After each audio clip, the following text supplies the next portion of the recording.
the monthly pay which the Secretary of War promised to their widows. It is even so, if the excuses of Mr. Fessenden and Mr. Doolittle are to be accepted by Congress and by the people. Very respectfully, your obedient servant, T. W. Higginson, Colonel commanding 1st S.C. Volunteers. New Victories and Old Wrongs. To the Editors of the Evening Post. On the 2nd of July, at James Island, South Carolina, a battery was taken by 3 regiments under the following circumstances. The regiments were the 103rd New York, white, the 53rd United States, formerly South Carolina Volunteers, and the 55th Massachusetts, the 2 last being colored. They marched as one, A.M. by the flank, in the above order, hoping to surprise the battery. As usual, the rebels were prepared for them, and opened upon them as they were deep in one of those almost impassable southern marshes. The 103rd New York, which had previously been in 20 battles, was thrown into confusion.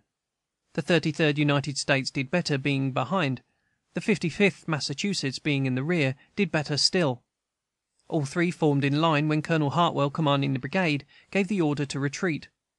The officer commanding the 55th Massachusetts, either misunderstanding the order or hearing it countermanded, ordered his regiment to charge. This order was at once repeated by Major Trowbridge, commanding the 33rd United States, and by the commander of the 103rd New York, so that the 3 regiments reached the fort in reversed order. The color-bearers of the 33rd United States and of the 55th Massachusetts had a race to be the first in, the latter winning. The 103rd New York entered the battery immediately after. These colored regiments are 2 of the 5 which were enlisted in South Carolina and Massachusetts, under the written pledge of the War Department that they should have the same pay and allowances as white soldiers. That pledge has been deliberately broken by the War Department, or by Congress, or by both. Except as to the short period since New Year's Day, every one of those killed in action from these 2 colored regiments, under a fire before which the veterans of 20 battles recoiled, died defrauded by the government of nearly 1/2 his petty pay. Mr. Fessenden, who defeated in the Senate the bill for the fulfillment of the contract with these soldiers, is now Secretary of the Treasury. Was the economy of saving $6 per man worth to the Treasury the ignominy of the repudiation? Mr. Stevens, of Pennsylvania, on his triumphal return to his constituents, used to them this language. He had no doubt whatever as to the final result of the present contest between liberty and slavery. The only doubt he had was whether the nation had yet been satisfactorily chastised for their cruel oppression of a harmless and long-suffering race. Insomuch as it was Mr. Stevens himself who induced the House of Representatives, most unexpectedly to all, to defeat the Senate bill for the fulfillment of the national contract with these soldiers, I should think he had excellent reasons for the doubt. Very respectfully, T. W. Higginson, Colonel, 1st South Carolina Volunteers, now 33rd U.S., July 10th, 1864. To the Editor of the New York Tribune. No one can possibly be so weary of reading of the wrongs done by the government towards the colored soldiers as am I of writing about them. This is my only excuse for intruding upon your columns again. By an order of the War Department, dated 1st August, 1864, it is at length ruled that colored soldiers shall be paid the full pay of soldiers from date of enlistment, provided they were free on April 19th, 1861, not otherwise, and this distinction is to be noted on the payrolls. In other words, if 1/2 of a company escaped from slavery on April 18, 1861, they are to be paid $13 per month, and allowed $3.50 per month for clothing. If the other half were delayed 2 days, they receive $7 per month, and are allowed $3 per month for precisely the same articles of clothing. If one of the former class is made first sergeant, U.S. pay is put up to $21 per month, but if he escaped 2 days later, his pay is estimated at $7. It had not occurred to me that anything could make the payrolls of these regiments more complicated than at present, or the men more rationally discontented. I had not the ingenuity to imagine such an order, yet it is no doubt in accordance with the spirit, if not with the letter, of the final bill which was adopted by Congress under the lead of Mr. Thaddeus Stevens. The ground taken by Mr. Stevens apparently was that the country might honorably save a few dollars by docking the promised pay of these colored soldiers whom the war had made free. But the government should have thought this through before it made a contract with these men and received their services.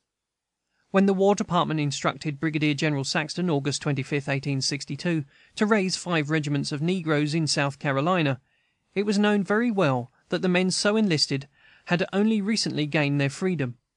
But the instructions said, the persons so received into service, and their officers, to be entitled to and receive the same pay and rations as those are allowed by law to volunteers in the service.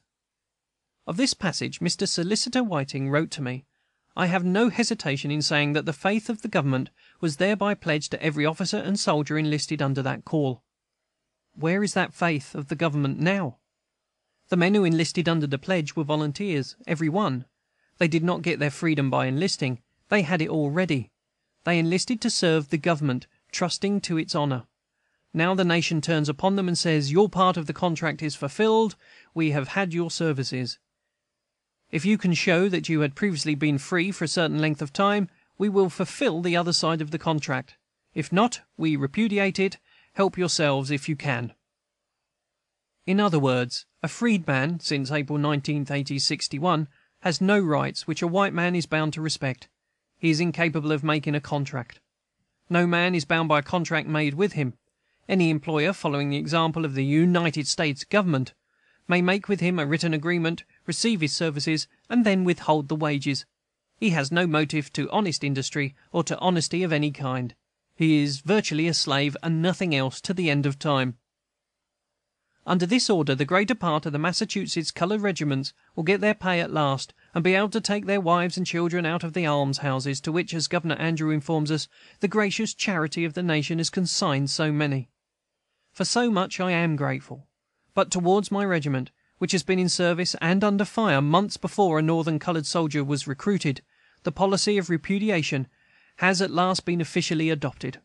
There is no alternative to the officers of South Carolina regiments but to wait for another session of Congress, and meanwhile, if necessary, act as executioners for those soldiers who, like Sergeant Walker, refuse to fulfill their share of a contract where the government has openly repudiated the other share. If a year's discussion, however, has at length secured the arrears of pay for the Northern colored regiments, possibly 2 years may secure it for the Southern. T. W. Higginson, Colonel, 1st South Carolina Volunteers, now 33rd U.S. August 12, 1864. To the Editor of the New York Tribune.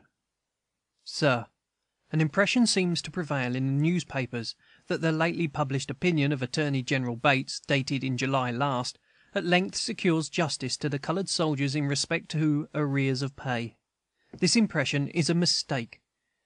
That opinion does indeed show that there was never any excuse for refusing them justice, but it does not of itself secure justice to them.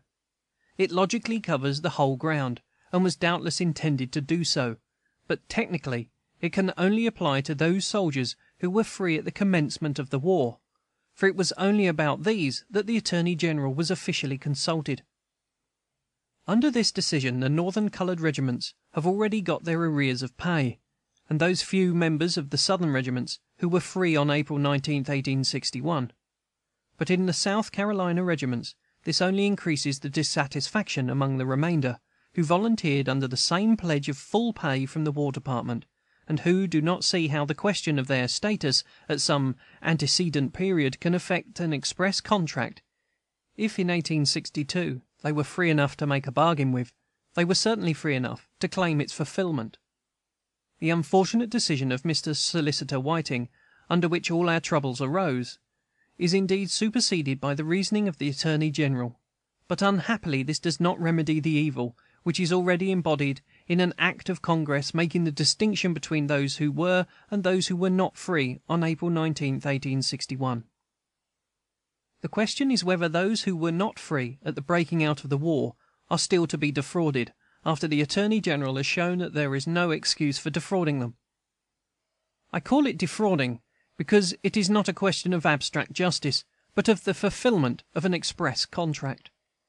I have never met with a man, whatever might be his opinions as to the enlistment of colored soldiers, who did not admit that if they had volunteered under the direct pledge of full pay from the War Department, they were entitled to every cent of it.